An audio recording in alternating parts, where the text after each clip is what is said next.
Hello, welcome to my channel. ഇന്നത്തെ വീഡിയോയിൽ നമ്മൾ ഡിസ്കസ് ചെയ്യുന്നത് കേരള കോപ്പറേറ്റീവ് സൊസൈറ്റീസ് ആക്ട് 1969 കുറിച്ചാണ്. കേരള കോപ്പറേറ്റീവ് സൊസൈറ്റീസ് ആക്ട് 1969, അതായത് നമുക്കറിയാം കേരളത്തിലെ സഹകരണ സ്ഥാപനങ്ങൾക്ക് ഒരു ഓർഡർലി ഡെവലപ്മെൻറ്റ് കൊണ്ടുവരാൻ വേണ്ടി, അതായത് ശരിയായ രീതിയിലുള്ള ഒരു വികസനം കൊണ്ടുവരുന്നതിന് വേണ്ടി രൂപീകരിക്കപ്പെട്ട നിയമമാണ് കേരള കോപ്പറേറ്റീവ് സൊസൈറ്റീസ് ആക്ട് എന്ന് പറയുന്നത്. Kerala cooperative societies act 1969 apply ചെയ്യുന്നത് വരെ മദ്രാസ് കോപ്പറേറ്റീവ് സൊസൈറ്റീസ് ആക്ട് 1932 പ്രൊവിഷനുകൾ ഉപയോഗിച്ചുകൊണ്ടായിരുന്നു സഹകരണ സ്ഥാപനങ്ങളുടെ നിയന്ത്രണങ്ങൾ ഏറെക്കുറെ നടത്തിയിരുന്നത്.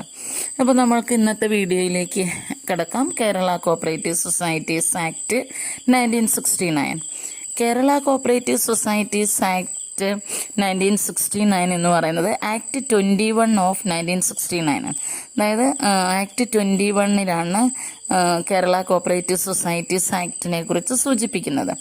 ഈ കോപ്പറേറ്റീവ് ലോയെ 2 ഭാഗങ്ങളായിട്ട് തിരിച്ചിട്ടുണ്ട്. Cooperative law consist of 2 part. First പാർട്ടിൽ പറയുന്നത് കോപ്പറേറ്റീവ് സൊസൈറ്റീസ് ആക്റ്റും സെക്കൻഡ് പാർട്ടിൽ കോപ്പറേറ്റീവ് സൊസൈറ്റീസ് റൂൾസുമാണ് പറഞ്ഞിരിക്കുന്നത്. Cooperative law consist of 2 part. First പാർട്ടിൽ കോപ്പറേറ്റീവ് സൊസൈറ്റീസ് ആക്ട്, സെക്കൻഡ് പാർട്ടിൽ കോപ്പറേറ്റീവ് സൊസൈറ്റീസ് റൂൾസുമാണ് പറഞ്ഞിരിക്കുന്നത്. ഇതിൽ തന്നെ കോപ്പറേറ്റീവ് സൊസൈറ്റീസ് ആക്ട് എനാക്ട് ചെയ്തിരിക്കുന്നത് ലെജിസ്ലേച്ചറും കോപ്പറേറ്റീവ് സൊസൈറ്റീസ് റൂൾസ് ഫോം ചെയ്തിരിക്കുന്നത് ഗവൺമെൻറ്റുമാണ്. Act enacted by the legislature and rules formed by the government. Kerala cooperative societies act come in to force 15th May 1969. 1969 May 15 Kerala cooperative societies act രൂപീകരിക്കുന്നത്. അത് നിയമപരമായി പ്രാബല്യത്തിൽ വരുന്നത് 15th May 1969. This act was published in Kerala Gazette Extraordinary dated 11th April 1969 എന്നാണ്. 1969 April 11 ഇത് gazette ചെയ്യുന്നത്.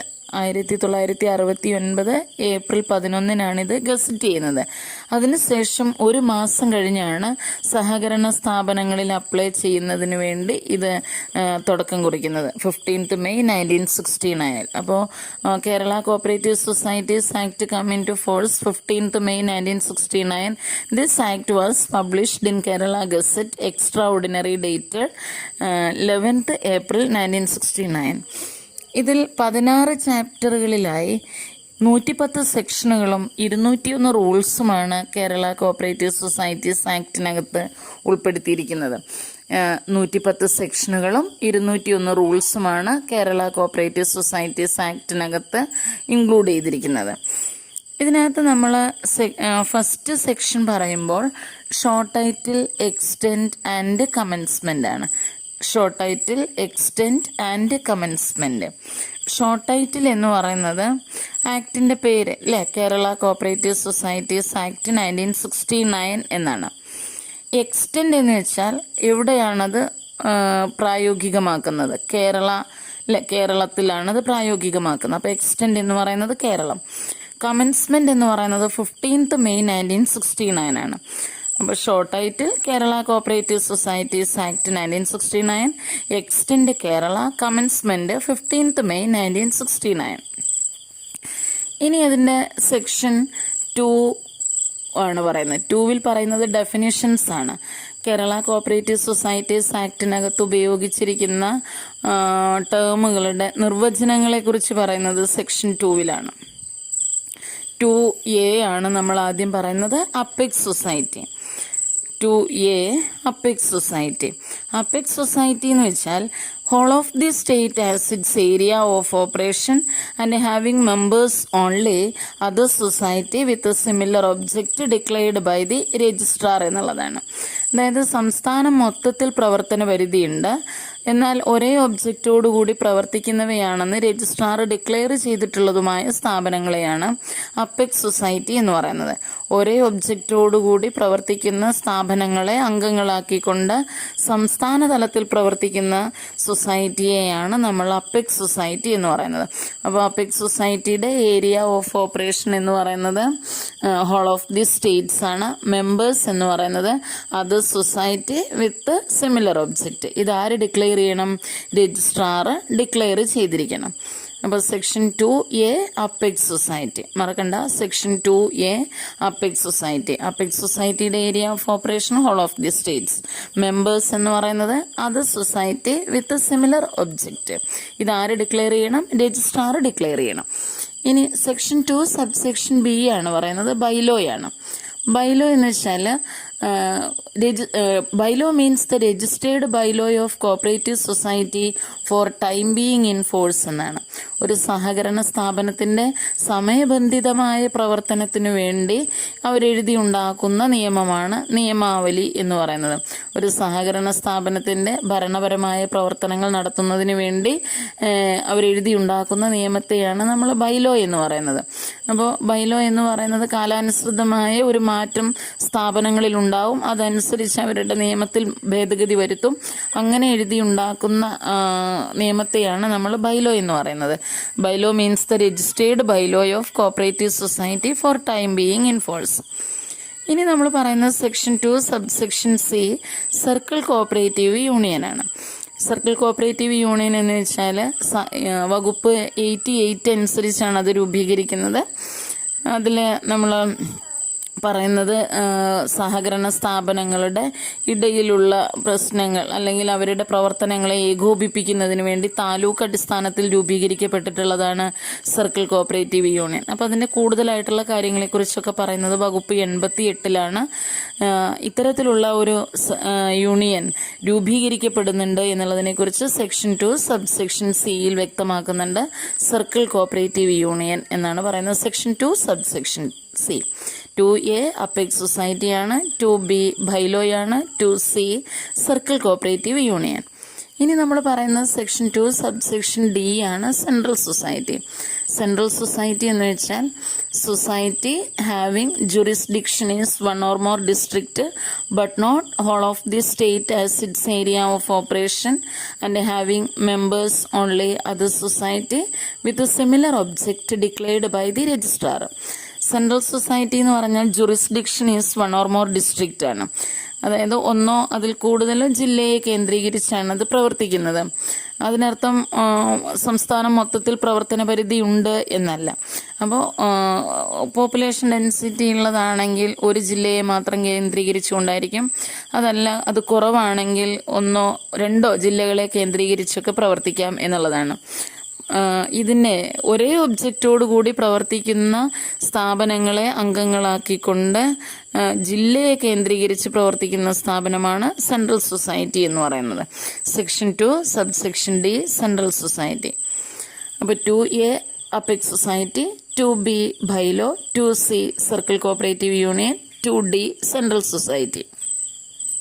ഇനി 2E കുറിച്ചാണ് പറയുന്നത്. ഈ എന്ന് പറഞ്ഞാൽ 2E കമ്മിറ്റിയാണ്. കമ്മിറ്റി എന്ന് പറഞ്ഞാൽ എന്താണ്? Committee means the governing body of a cooperative society by whatever name call to which the management of affairs. Committee means the governing body of a cooperative society by whatever name call to which the management of affairs of the society. സഹകരണ സ്ഥാപനത്തിന്റെ ഭരണപരമായ കാര്യങ്ങൾ നടത്തിക്കൊണ്ടു പോകുന്നതിനായി രൂപീകരിക്കപ്പെടുന്ന അതോറിറ്റിയെയാണ് section 2 subsection E അനുസരിച്ച് നമ്മൾ കമ്മിറ്റി എന്ന് പറയുന്നത്. അപ്പോൾ 2E കമ്മിറ്റി. കമ്മിറ്റി എന്ന് പറഞ്ഞാൽ എന്താണ്?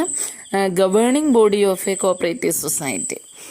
ഇനി EA എന്താണെന്ന് നോക്കാം. EA cooperative arbitration court. EA 2EA ആണ് കോപ്പറേറ്റീവ് ആർബിട്രേഷൻ കോർട്ട്. അതായത് സഹകരണ സ്ഥാപനങ്ങളിൽ തർക്കം ഉന്നയിക്കപ്പെടാം പലപ്പോഴും. സ്ഥാപനം കമ്മിറ്റിയും മെമ്പർമാരുമാവാം, നിലവിലുള്ള മെമ്പർമാരും പാസ്റ്റ് മെമ്പറും തമ്മിലാവാം. സൊസൈറ്റിയും ഷുവർട്ടിയും തമ്മിലാവാം. അങ്ങനെ പല ആളുകളുമായി പല ഗ്രൂപ്പുമായി തർക്കങ്ങൾ ഉണ്ടായേക്കാം. ഈ തർക്കങ്ങൾ പരിഹരിക്കപ്പെടുന്നതിന് വേണ്ടി രൂപീകരിക്കപ്പെട്ട കോർട്ടാണ് കോപ്പറേറ്റീവ് ആർബിട്രേഷൻ കോർട്ട്. അതിനെക്കുറിച്ച് നമ്മൾ സെക്ഷൻ 70 പറയുന്നുണ്ട്. പക്ഷെ അതിൻ്റെ രൂപീകരണത്തെക്കുറിച്ച് പറയുന്നത് EAയിലാണ്. Cooperative arbitration court section 2 subsection EA ആണ്. അതുപോലെ തന്നെ മറ്റൊന്നാണ് കൺസോർഷ്യൽ ലെൻഡിങ് സ്കീം എന്ന് പറയുന്നത്. കൺസോർഷ്യൽ ലെൻഡിങ് സ്കീം എന്ന് പറയുന്നത് സെക്ഷൻ 2 സബ്സെക്ഷൻ B അനുസരിച്ച് രൂപീകരിക്കപ്പെട്ടിട്ടുള്ളതാണ്. കൺസോർഷ്യൽ ലെൻഡിങ് സ്കീം രൂപീകരിക്കുന്നത് ഗവൺമെൻറ്റിൻ്റെ വിജ്ഞാപന പ്രകാരമാണ്.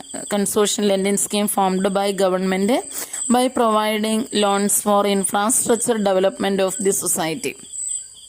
സഹകരണ സ്ഥാപനങ്ങളുടെ അടിസ്ഥാന സൗകര്യങ്ങൾ വികസിപ്പിക്കുന്നതിനായി വായ്പ നൽകുക എന്ന ഉദ്ദേശത്തോടെ രൂപീകരിക്കപ്പെടുന്നതാണ് കൺസോർഷ്യൽ ലെൻഡിങ് സ്കീം എന്ന് പറയുന്നത്.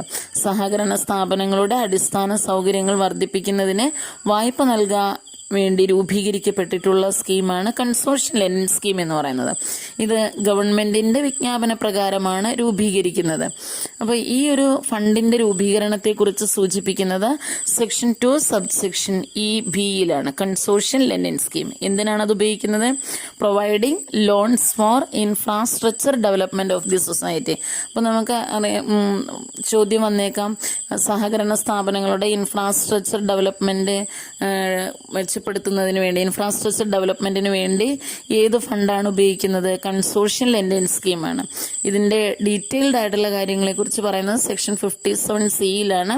പക്ഷേ അങ്ങനെ ഒരു ഫണ്ടിൻ്റെ രൂപീകരണത്തെക്കുറിച്ച് സെക്ഷൻ 2 സബ്സെക്ഷൻ EBയിൽ സൂചിപ്പിക്കുന്നുണ്ട്. ഇനി അതുപോലെ തന്നെ മറ്റൊരു സെക്ഷനാണ് 2EC ആണ്. Cooperative development and welfare fund. Cooperative development and welfare fund മറക്കണ്ട. Cooperative development and welfare fund. Government may by notifications form a scheme is called cooperative development and welfare fund scheme. അതായത് ഗവൺമെൻറ്റിൻ്റെ വിജ്ഞാപന പ്രകാരം തന്നെ രൂപീകരിക്കപ്പെട്ടിട്ടുള്ള ഒന്നാണ് cooperative development and welfare fund എന്ന് പറയുന്നത്. ഈ ഫണ്ട് ഉപയോഗിക്കുന്നത് എന്തിനാണെന്ന് വെച്ചാൽ providing grant or loans to the society.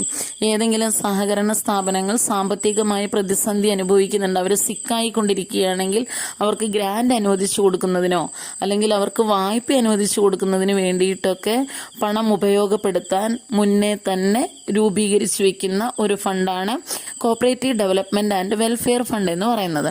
57A അനുസരിച്ചാണ് cooperative development and welfare fund രൂപീകരിക്കുന്നതെങ്കിൽ പോലും അതിൻ്റെ രൂപീകരണം നടത്തേണ്ടതുണ്ട് എന്നുള്ള കാര്യത്തെക്കുറിച്ച്, അതിൻ്റെ തുടക്കത്തെക്കുറിച്ച് സൂചിപ്പിക്കുന്നത് സെക്ഷൻ 2 സബ്സെക്ഷൻ ECയിലാണ്. Cooperative development and welfare fund മറക്കരുത്. ഈ ഫണ്ട് ഉപയോഗിക്കുന്നത് എന്തിനു വേണ്ടിയാണ്? Payment of grant or loans to the society എന്നാണ് പറഞ്ഞിരിക്കുന്നത്. ഇനി നമ്മൾ പറഞ്ഞിരുന്നത് മറ്റൊന്ന് സെക്ഷൻ 2 സബ്സെക്ഷൻ EDയെ കുറിച്ചാണ്. കോപ്പറേറ്റീവ് സർവീസ് എക്സാമിനേഷൻ ബോർഡിനെ കുറിച്ചാണ്. അതായത് സഹകരണ സ്ഥാപനങ്ങളിലേക്ക് വേണ്ട എക്സാമിനേഷൻ കണ്ടക്ട് ചെയ്യുന്നതിന് വേണ്ടി വകുപ്പ് 80Bയിലാണ് അതിൻ്റെ ഡീറ്റെയിൽഡ് ആയിട്ടുള്ള കാര്യങ്ങളെക്കുറിച്ച് സൂചിപ്പിക്കുന്നത്. എങ്കിൽ അങ്ങനെ ഒരു ബോർഡ് രൂപീകരിക്കുന്നുണ്ട് എന്നുള്ളതിനെക്കുറിച്ച് സെക്ഷൻ 2വിൽ പറഞ്ഞിട്ടുണ്ട്. 2ED ആണ് അത് ഡിക്ലെയർ ചെയ്യുന്നത്. അപ്പോൾ മറക്കണ്ട, section 1 short title extend and commencement ആണ്. അതിന് സെക്ഷൻ 2 ഡെഫിനിഷൻസ് ആണെന്ന് പറഞ്ഞു കഴിഞ്ഞു. അതിൽ ഈ 2A apex society, 2B bylaw, 2C circle cooperative union, 2D central society, 2E committee, EA arbitration court, EB consortial lending scheme, EC cooperative development and welfare fund, ED cooperative service examination board. 1969 May 15 act നിലവിൽ വരുന്നത്. Gazette date എന്ന് പറയുന്നത് 1969 April 11. 2 പാർട്ടുകളായിട്ടാണ് തിരിച്ചിരിക്കുന്നത്. ഒന്ന് cooperative societies act act. 2 cooperative societies rules എന്നാണ്. Act പാസ്സാക്കുന്നത് ലെജിസ്ലേച്ചറാണ്. Rules form ചെയ്യുന്നത് ഗവൺമെൻറ്റാണ്. Okay, thank you.